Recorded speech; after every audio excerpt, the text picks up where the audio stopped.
All right, who's with me? Monday morning, back on vacation, at least I am, and so is Liz. We're all here. Liz McDonald. Where's my vacation? Ashley Webster. Well, one day you'll get one. What are you again? James Freeman. And Scott Martin is over there. Vacations. Always on vacation. Always on vacation. All right. All right, Scott, I'm starting with you. Tesla. Down this morning, $4 or $5. I say that Musk has to be on his way out of the all-important, all-powerful CEO chair job. What do you say? I think that's possible, Stuart, but as you guys have talked about, I mean, my goodness, guys, who's going to come in and touch this fire? I mean, that's the question, right? Because to get Musk out, you got to have somebody come in, at least out of the CEO role, as you've mentioned. So that's really the tough thing. And I think the note is, will Musk really be a good soldier as far as, you know, would he go ahead and relinquish that role? Because to me, Musk still, even though those interviews, as Ashley's talked about, where he's cried and laughed and fallen out of the chair, whatever else he's done when he's talked to the New York Times and everybody else and really come apart, you know, it still seems to me like he likes this role. He likes being the limelight. So whether they can actually convince him to take a different role at the company is a question. But until then, I don't think this stock is a touch. Right. I mean, I'm not sure I could put my money into a company run by a guy who is emotionally unbalanced. Right. I'm not trying to be pejorative here, but those interviews he's been given, that's not good. Right now, Tesla is down $4 or $5 right there from the opening bell. I think we're at 316 as of now. Now, we've got fresh all-time highs for the S&P 500, the Nasdaq Composite, and the Russell 2000. And we've got the Dow Industrials within striking distance of 26,000 again. So, James Freeman, yes, sir. You don't think all this, it's the same old story. All this political chaos means nothing to investors who are looking at the economy. And I think, along with the great economy, there's reason to be optimistic that the Trump trade fights are moving toward resolution.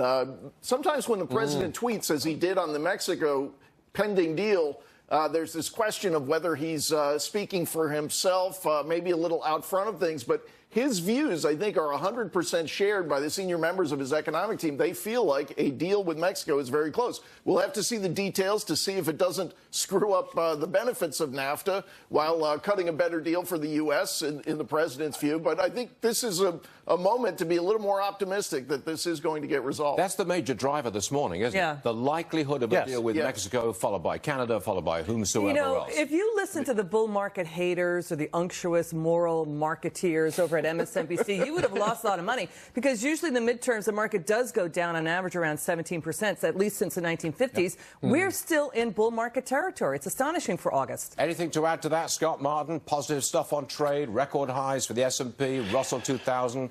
It just keeps on going, do you think? Liberals hating this market, you know, telling people to get out when Trump won the election, which, you know, they've cost so many people so much money. The only thing I would add, Stuart, is that 401k balances at all-time highs. You're starting to get that wealth effect now, where bigger market returns increase spending, which increases business investment. It becomes a nicely vicious cycle. We'll take it. Check the big board. I think this is close to the high of the day thus far. OK, we're only 5 minutes in, but we're up 155 points. That's about roughly 2/3 of 1%. And look at that. We're about 56 points away from 26,000. The price of oil this morning, no impact on the stock market. It's at $68 a barrel. The price of gasoline this morning, national average $2.83. No impact on the market this morning. Workers at Disney World... at Walt Disney World, they've landed a deal for $1,000 bonuses and a $15 minimum wage. I think by the year 2021 that comes in. Does that mean higher ticket prices, or am I way off base with this? Probably. Yeah. And other concessions. You already have to get a mortgage to go in, so... Yeah, can they get any higher? Yeah, exactly. Get a mortgage. It's about, isn't it? Look, it's about 120... Scott, I think it's about, very roughly now, $120, is it, for one adult for one day? For the average family, it's about $600, $700 for one day. A day? With kids. Average family, $600 to $700 a day? You throw in... That's to get into the park. Get in here. Go on. What do you got to say? Yeah, that's to get into the park. And we went over spring break this past last year, and I'm embarrassed to say how much it cost us and how many banks turned us down as we, to Ashley's point, tried to get loans to pay for it. But here's the thing, guys. I still like Disney if and only if they can spin off some of those names, like the Pixars, the parks. Yeah. Those are where the value is in Disney to me. Otherwise, if you go traditional media at Disney, I don't think it's a good buy. Got it. Dunkin' Donuts. Here we go excited. again. No. Commercial time. This is a commercial. Is a commercial for, what is it, pumpkin latte. Whatever. Dunkin' Donuts has launched its fall menu today. That's a day before Starbucks. Does anybody here Emacs excited. Boot? I do. No. It's a world of deliciousness coming our way. Let's have the voice of reason from James Freeman.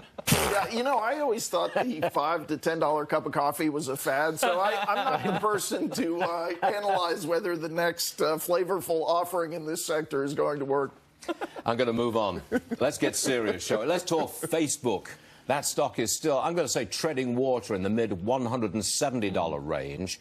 Not a full bounce back yet after its big drop last month. So back to you, Scott. I don't know where you stand on Facebook at $176 a share. Would you buy it? I stand along the stock, Stuart, and sadly, our clients as well. Now, listen, we're mostly long from lower levels, so I'm not totally PO'd.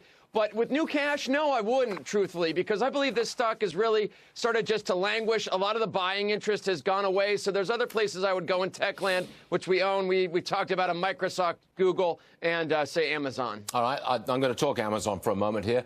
It receives discounts on its electric bill. That's upset a lot of people. I think there's substantial discounts, actually. Yeah. Basically subsidies. But, Emac, wait a minute. Why are they getting the breaks? Well, so far it's in Ohio and Virginia. And what's happening is Amazon not only gets state tax breaks to build the big warehouses and the data centers, they're also negotiating. Amazon reportedly is negotiating with local utilities to lower their electric bills for these, plants and these buildings. So their extension cord extends right into taxpayers' wallet. And the other problem, too, it's a black eye for Amazon that they're not letting the rate breaks be disclosed. They're keeping it sort of in the dark. Really? So Amazon's not telling taxpayers, hey, here's how much we're taking from you to pay our electric bills. Deal? That we're going to create all these jobs and the tax base is going to go up. I mean, there's the other side to the story, That's exactly right. Yeah. But states are prepared to give away the farm, so to speak, to get an Amazon in their backyard. They still haven't announced where their second headquarters building is. No, not that that's I'm right. aware. And that's why you do worry about another raid on the taxpayer, wherever that ends up being. Look, if these are volume discounts that any big buyer would get of electricity, fine. But if it's another one of these government-engineered benefits for a big company that aren't available to small companies, it's a problem. They ought to just lower tax rates for everybody instead of you have Amazon. A senior citizen or a lower-income person who's on a fixed income paying Amazon's electric bills? Come on. I mean, that's the outrage story of the day, I think. You're outraged. I'm outraged on a Monday morning. Welcome back from vacation. Have a pumpkin spice. How about this one? The T-Mobile hack may have exposed the data on, 2 million customers. This is the new norm. It is. It wasn't. Nothing ever happened. No, it wasn't credit card information. It was your phone number, your zip code, email, your account number with the carrier. They say it wasn't sensitive. But to our point, every day, if you have any expectation of privacy, good luck. Yeah. It doesn't exist. It's gone. It's absolutely gone. Out the window. And you actually, it's very, very difficult to get off the grid. Yeah. 100%. That's true. How do you stay out of the digital world 100%? Live in a wood hut in Alaska or something, with the bears. Guys, I didn't know T-Mobile even had 2 million customers. Is that even true? Oh, that hurts. That really hurts. It's 9:40 Eastern Time on a Monday morning, and it's time to wrap this thing up. James Freeman and Scott, thanks very much for joining us, gentlemen. Good stuff.